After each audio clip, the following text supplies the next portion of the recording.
Hello everyone.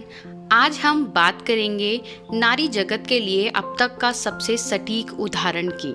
वो आज की प्रत्येक नारी के लिए उत्तम प्रेरणा स्रोत हैं। तो चलिए दोस्तों, आज अहिल्याबाई के जीवन में घटित घटनाओं के बारे में गहनता से बात करते हैं। तो जानते हैं कि कैसे एक साधारण स्त्री लोगों के बीच में देवी के रूप में पूजी जाने लगी। औरंगजेब की मृत्यु के बाद मुगलों की शक्ति क्षीण होती जा रही थी और मराठों का विस्तार बढ़ता जा रहा था। इसी के चलते पेशवा बाजीराव जी ने अपने कुछ सेनापतियों को छोटे छोटे राज्यों का कार्यभार सौंपा। मल्हार राव होलकर को भी मालवा की जागीर मिली। मल्हार राव ने अपने राज्य की स्थापना के साथ ही इंदौर को अपनी राजधानी बनाया। मल्हार राव का एक पुत्र खांडेराव था, जिसका मन राज्य के किसी भी काम में नहीं लगता था। तो मल्हार चाहते थे कि खांडेराव का विवाह एक ऐसी स्त्री से हो जो उनके पुत्र के साथ राज्य को भी संभाल सके, और ऐसा हुआ भी। खांडेराव का विवाह एक गरीब परिवार की कन्या जो प्रत्येक गुण में निपुण थी, अहिल्याबाई से हुआ।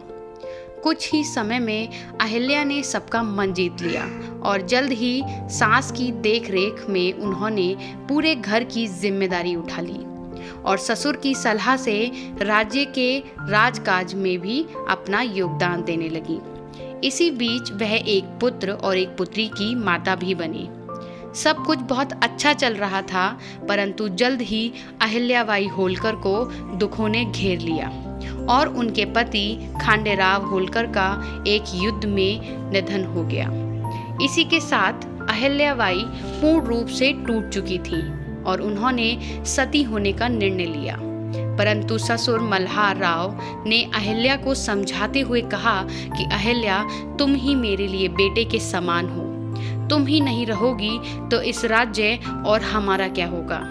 पिता समान ससुर को इस तरह आंसुओं में देखकर अहिल्या का मन पसीज गया।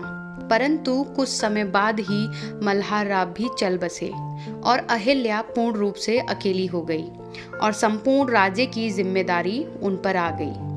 तब अहिल्याबाई ने राज्य की राजगद्दी अपने पुत्र मालेराव को यह कहकर सौंपी कि तुम ही विवेक के साथ अपने दादाजी की तरह इस राज्य की संपूर्ण देखभाल करोगे और सभी जिम्मेदारियों को पूर्ण करने में मेरी मदद करोगे।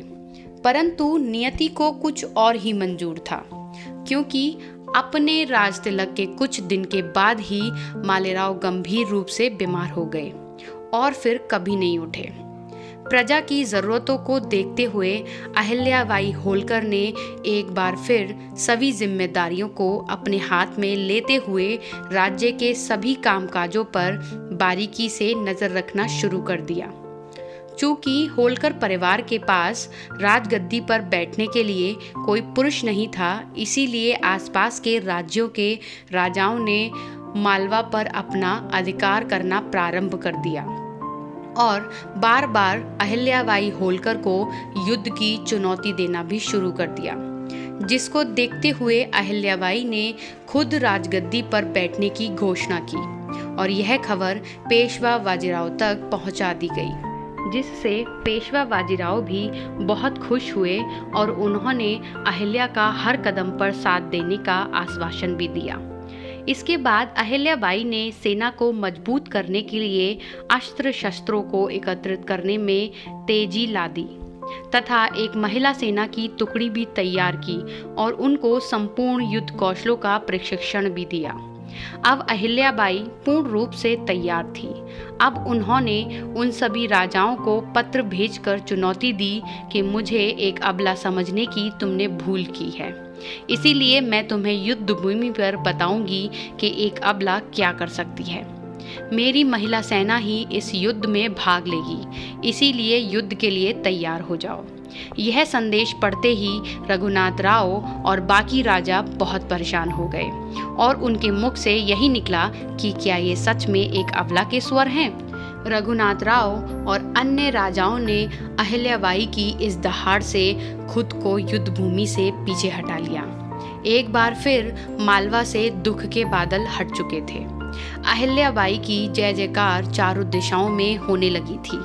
अहिल्याबाई अब सभी दीन दुखियों के लिए माँ बन चुकी थी और वह जब भी न्यायदान करती थीं अर्थात फैसला करती थीं न्याय का, तो उनके हाथों में हमेशा एक शिवलिंग रहता था।